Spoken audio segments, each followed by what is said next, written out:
却每3个月左右摘一次叶，适当的控水，长出来的新叶会变小，而且基本没有病虫害。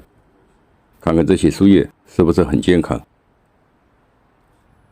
曲霉出芽后，在室外环境下就会变红，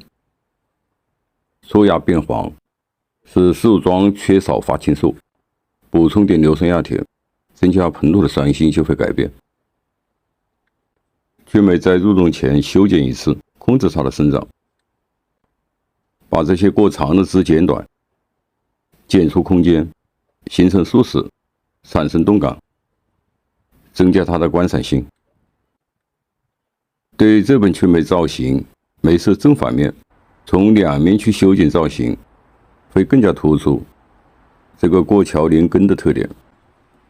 提升整个丛林的意境。对丛林盆景修剪，先要将每棵树相对独立的造型轮廓显出来。相对独立，即是每棵树在丛林盆景局部中有依树依景的地位，在丛林整体布局上，各树之间又存在着相互依存、相映成趣的关系。这个过桥是整个造型中最突出的部分。2年前，在这个桥头上不经意间长出了一个小枝条，把它培育成一棵小老树，树与桥的大小比例恰当，拉长了整个丛林的景深，自然就多了几分立体空间感。对这些相邻树的出枝做一些修剪，形成枝条的上下呼应。把它翻一个面，再看看修剪效果，远近的立体空间呈现出来。修剪中要注意，剪出空间重在留白，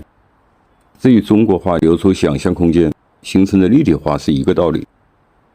做丛林盆景，简单的讲，就是做出3棵以上树组合的立体空间。组合的基本形式不违背丛林盆景树干排并不正的基本规则。想怎样布局，属于个人的审美观。丛林盆景的树干分布最忌讳在一条直线上，树干呈2维布局，再怎么修剪也难形成立体的空间。选择丛林装材，不是干越多越好，而要呈现多方向的分布。树干方向上的布局可以通过裁剪达到。遇到这种连根过桥的树桩，树干方向不好，多花几年时间进行蓄养。这本曲霉是10多年前从一位朋友手上得到的，对树桩做了一个初步设想，确定了主干地位进行蓄养培育。丛林盆景树干呈多方向分布，在培育出枝就有了立体空间的基础，剩下的就是对这些出枝逐年修剪。曲霉来修剪，每年的早春和秋季进行整齐修剪，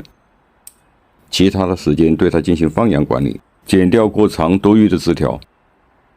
曲霉顶端生长优势明显，在整个培育阶段对顶端要进行控养，抑制它的生长优势，才能使下端处于弱势的出枝获得更多养分。修剪没有侧重，上下枝条的生长很难维持平衡，甚至有可能产生失枝。控养的手段主要是修剪，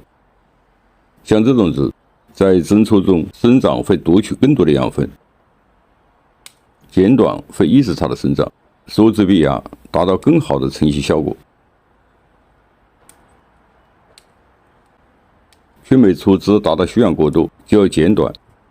剪得越多，侧枝萌发的越多，造型中的选择就会变大，出枝才会形成曲折的变化节奏。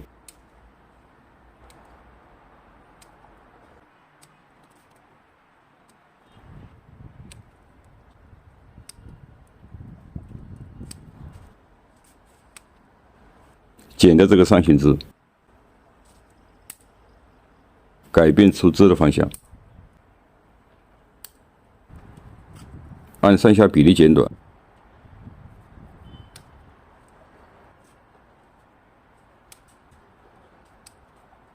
剪掉牺牲枝，出枝会形成逐级过渡，出度基本形成，剪短闭芽进行下一级蓄养。修剪中对出枝角度需要调整，最好是吊蜡，用小铝线挂住3段的枝条，吊蜡到一个合适的角度，形成粗直间的呼应，也使这个覆盖的下端空间得到适当的充实。